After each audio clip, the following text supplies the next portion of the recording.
Hello.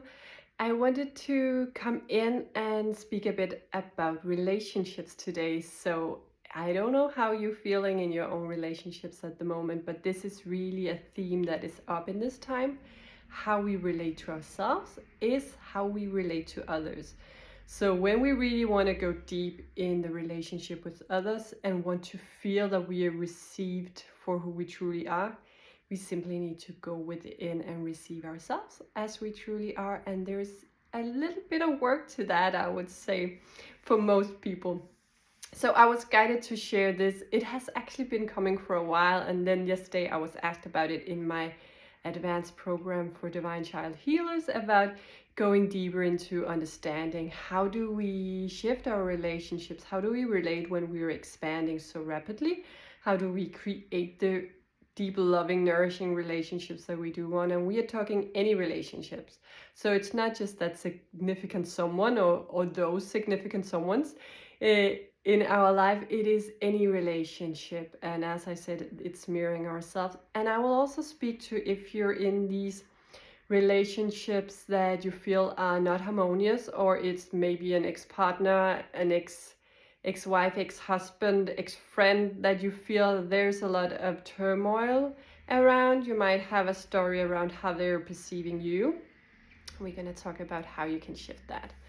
But first, I want to share a bit about my own experience when I was younger and how I was relating, because you might recognize this for yourself, and maybe you can see yourself in one of those stages I'm gonna talk about or explain a bit more about. So when I was younger, I had a lot of really great friendships, and they were at the level that I could meet them. So they were really just mirroring who I thought I was at that moment, how much of myself I was allowing at that moment. In some of them, there were conflicts. Some of them, I felt they were not receiving me in the way I decided to be received. And when I say that, I don't see myself as a victim. It was like two-way, of course. So it was like just not playing fully as myself or as the version I am right now. But there were also some relationships that I clearly didn't feel were harmonious, or where I feel they judged me and I judged them, and I felt that I might not be met or received. My love was maybe not fully received. So there was also these relationships where I felt uncertain and insecure about how much of myself I could reveal. Could I be received if I shared this or that, or if I was disinterested? The thing about me is that I have always really loved connection, and I've always really loved to dive deeply into the connection with others, no matter who they are, but really getting close, really feeling this union, the harmonious union in our hearts, in our experience, receiving them and feel fully received. And you might recognize this from yourself, because seriously, who doesn't want that? Who doesn't want that really feeling embraced and loved truly for who they are? So that was how I really desired to experience my relationships. But what I felt was a lot of different things to that. And I was insecure that people could really love me being that version of myself. What if I was too interested? And I thought it was reality at that point. I thought that I could be too interested. I could love too much, and people could then leave me because I was loving too much. I was too engaged in the relationship, too amazed about them. And realizing now that it's not true, it can't be so. It's just a mirroring of how I am receiving that part of myself. So now that I'm fully receiving that part, feeling safe around my own expression of love within me, I have those amazing friendships where they are fully loving me, and I can show my absolute adoration of them. And they will stay, and they will love it, and they will adore me back. And that is what I feel we are moving towards as a collective, where we can peacefully stay with that higher version of ourselves, our loving version of ourselves, and be received and receive in those others from that place. So one important thing to understand is that what we feel for others, and this was a really groundbreaking experience for me to shift, what we feel for others is what we are channeling of emotion through ourselves. So that is what we feel for us naturally. So if I, for example, dislike someone, that is what I'm filling myself up with. So that is what I feel about me.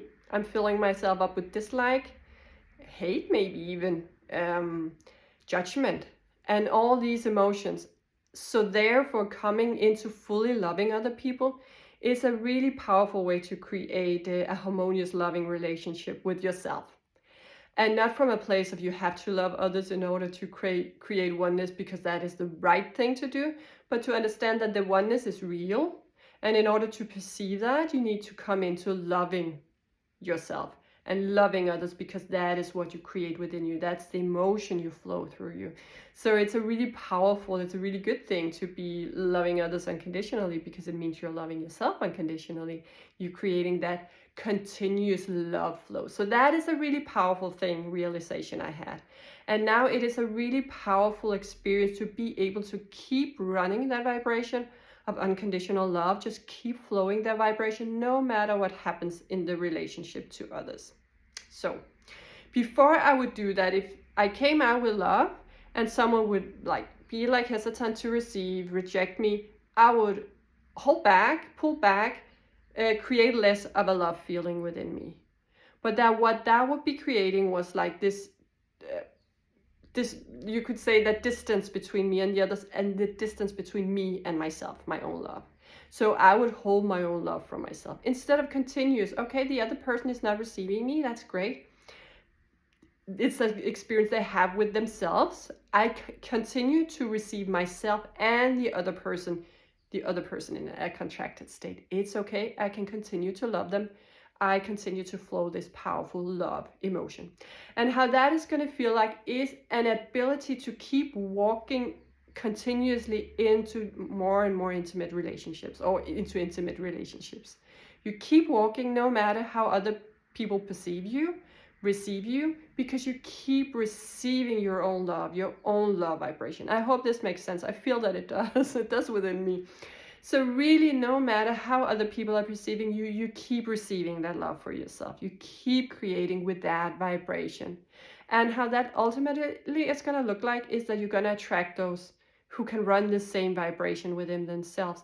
And it's such a deep and wonderful meeting when you meet someone else who are unconditionally loving themselves, loving you and themselves, because you can really bathe in this, you can really bask in that unconditional love and feel like I can be myself fully. There's never anything that can happen. I remember saying to a friend the other day, because she talked about like showing up as her and not being judged, and it's like, in this group you can't really be judged, or like, it's not even possible.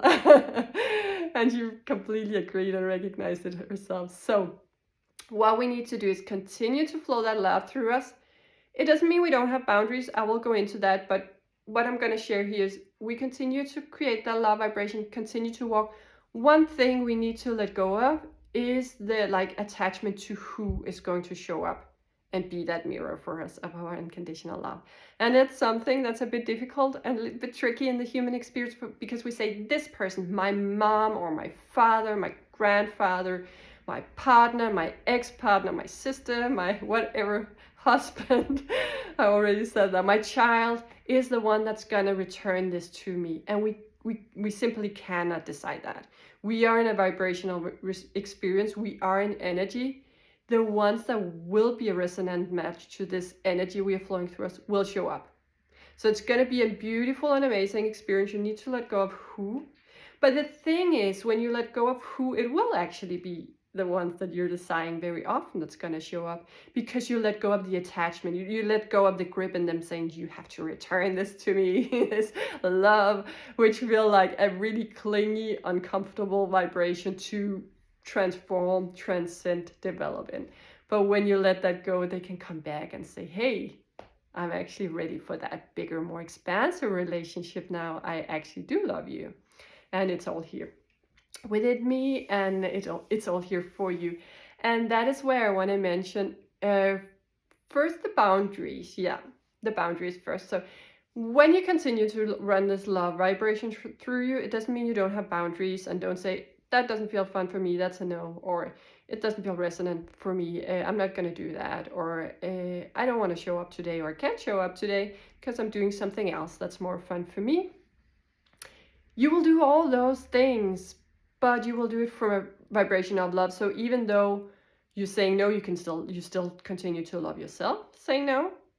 Maybe you recognize sometimes where you don't, like I said no, and now I can't, now I can't love myself anymore, either because they're upset with me or whatever it is. But the thing is, you can also continue to love them even though they get upset. So it's the same. It's the same. What you feel for them is what you feel for you. So that's important. Okay, we're just going to touch briefly upon that thing about old stories in relationships. So if you have someone where you have this experience that they don't like you, or they're a narcissist, or they're mean, or they're calling you this and that, or having this perception of you, so therefore this is a problematic relationship. That is with many, often what we see in divorces, right? Or in families, because there is such a strong bond of love, and there's such a strong commitment to soul expansion, soul agreements within those relationships, that we see these really tight bonds that simply need to be transformed. And I've seen so many clients of mine shift their relationships, and the place they do it from is to not attach to the story anymore. Create, what is the story that you want to experience? If you see this person say, this is what they think about me, and you keep running that within you and keep giving that power within you, they're thinking this or that about me. Well, it doesn't really matter what they think about you. Maybe it's not even their thoughts. Maybe they just took it from somewhere else and they think it's their thoughts right now, but they're just running them until you decide that you want to play another story. So that is what I help my clients to come in and see, okay, what is the greater perspective in this? And it is not the same as a spiritual bypassing and say, I'm just going to escape this this experience and play in another realm. It means you integrate the other realm here within you, your divinity. You see and accept that within you. Okay, the higher perspective is that we have a soul agreement, and it's probably that I'm going to come into my mastery and create the experience I want to experience. So how do I want to perceive myself? I create the story about how I want to perceive myself, and how do I want to perceive the other person. It's a very important person in my story. It's a soul agreement. They might be in a place of hurt and neglect and trauma, but I still see the master in them, that is a life theme they've chosen to come here play as. They might still be acting in funny ways that I can't really relate to, but that doesn't mean I can't create my own experience of who I am and who they are. And when you come into that, I see that relationships are miraculously changing. It's coming into this completely different level because we are continuously creating. That what you see is a mirror reflection of your own perception of you. And the way they see you is a mirror perception of them, right? So you have chosen this very, very strong agreement about like helping each other into alignment with your true essence, your divine nature. So coming into creating another story, a different story, a higher version of what you're experiencing right now, because holding this onto the story is creating, you can say it's a grid. The energy is a grid, and it's a really tight grip. You're holding onto this grid structure, so you just continue holding it in the same way, and the person can play out in the same level of energy in your experience. And this will relate to someone who may like, I get it, and some it's not gonna make sense to at all. But understand that you're creating the same again and again, the same grid structure that they can play in. Now you're suddenly saying this grid structure does not work for me anymore. I take this one up here. Now you can play in that. Come, I welcome you to play within that level of reality, and they will meet you there, unless they're gonna be substituted for another person that is ready to meet you there, because we have thousands of soul agreements who are ready to play with us when we are. And it's so fun and exciting to really explore these. I have had some deep emotions coming up over these past days about really looking into some of the places where there was like this intensity of my energy around relationships, and it's so fun to look into, even though it feels awful. It can be really fun still, just to say, wow, what is that for an emotion? What did my ancestors use that for? And how does it look in my higher as a higher experience? How does it look in me, and how does it feel, and what is it covering? Because there's something underneath. It's just hiding my truth that I'm loving myself and I am love. So those were the last words for today's video, and feel free to ask questions or share your experience below in the chat, and feel free to share with anyone who might like this or need this. Okay, have a beautiful day, everyone. Bye for now.